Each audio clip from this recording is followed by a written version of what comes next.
اور آج ہم نے سوچا کہ ان شخصیت سے آج ہم بات کریں جو کہ ہمیں تھوڑا سا گائیڈ بھی کر سکیں اور بتا سکیں کہ کہاں کہاں بطور پاکستانی ہمارے فال آؤٹس رہے ہیں، یا پھر پاکستان کی سچویشن کو لے کر ہمیں کیا کرنا چاہیے اور عالمی دنیا میں پاکستان کہاں پر کھڑا ہے۔ میرے ساتھ موجود ہیں، کسی بھی تعارف کے محتاج نہیں ہے، معروف اسکالر ہیں، موٹیویشنل اسپیکر بھی انہیں کہہ سکتے ہیں، ایجوکیشنسٹ بھی انہیں کہا جا سکتا ہے، سید سرفراز احمد شاہ صاحب۔ بہت شکریہ سر آپ کا، آپ کے وقت کا، اور آپ کو بھی 77واں یوم آزادی مبارک ہو۔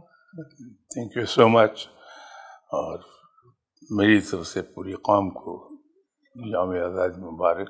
سر آپ جب پاکستان بنا تو 3 سال کے تھے، تو 14 اگست آپ کیسے مناتے تھے بچپن میں؟ کوئی ایسی جھنڈیاں ونڈیاں لگا کر جذبہ ہوتا تھا؟ جو ابھی رات ہی ذکر ہو رہا تھا، میں بچوں کو لے کے گیا ہوا تھا، گرینڈ چلڈرن، اور ان کے ساتھ میری سب میں چھوٹی بیٹی بھی بیٹھی تھی۔ وہ بیٹی انہیں بتا رہی تھی کہ ہم جب چھوٹے تھے تو آپ لوگ تو کچھ کرتے ہی نہیں، ہم تو 1 ہفتہ پہلے سے تیاریاں شروع کر دیتے تھے کہ گھر پہ جھنڈیاں لگیں گی، یہاں فلیگ لگے گا، یہاں لائٹنگ ہوگی۔ تو وہ بڑے جذبے سے ہم مناتے رہے ہیں۔ اس وقت شاید سرکاری جذبہ اتنا نہیں تھا، عوامی جذبہ زیادہ تھا۔ تو لوگ اپنے اپنے حسب توفیق گھروں کو سجاتے تھے،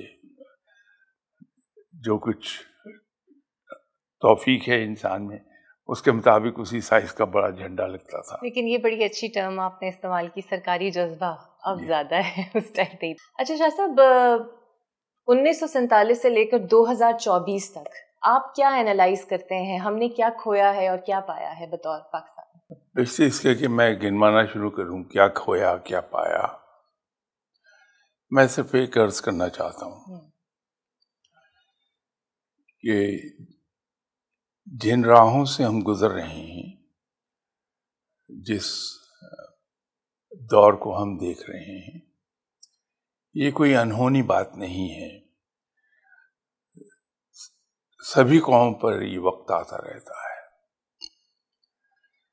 اگر ہم اپنے آپ کو اس کے لیے برا بھلا کہنا شروع کریں، یا یہ سوچیں کہ معلوم نہیں کیا ہو گیا، کیا آسمان ٹوٹ پڑا، یہ کوئی ایسی بات نہیں۔ جو قومیں آج ترقی یافتہ کہلاتی ہیں، وہ 250-300 سال پہلے اس سے بھی برے حالات سے گزری ہوئی ہیں۔ یہ ایک نیچرل وے ہے ترقی کا۔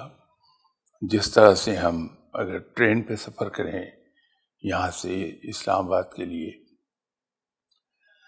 تو تھوڑی دیر کے بعد منظر بدلتے رہتے ہیں، کہیں ہرے بھرے کھیت آتے ہیں، کہیں بنجر زمین آ جائے گی، درختوں کا ذخیرہ آ جائے گا، آبادیاں آ جائیں گی۔ تو جب قومیں ترقی کا سفر کرتی ہیں تو راستے میں یوں ہی منظر بدلتے رہتے ہیں۔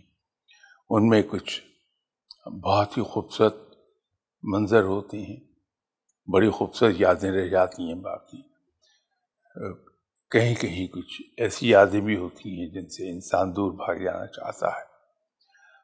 وہی کچھ ہم بطور قوم کے دیکھتے ہیں۔ تو یہ کوئی اچنبے کی بات نہیں ہے اور نہ کوئی پریشانی کی بات ہے۔ جیسے دوسری قومیں ایسی ایکسپیرینسز کرتی ترقی کے منزلیں آخر طے کر گئیں اور ترقی یافتہ کہلائیں، کل کو انشاءاللہ تعالی پاکستانی قوم بھی ترقی یافتہ کہلائے گی۔ مایوس نہیں ہونا، مایوس بالکل نہیں ہونے کی بات۔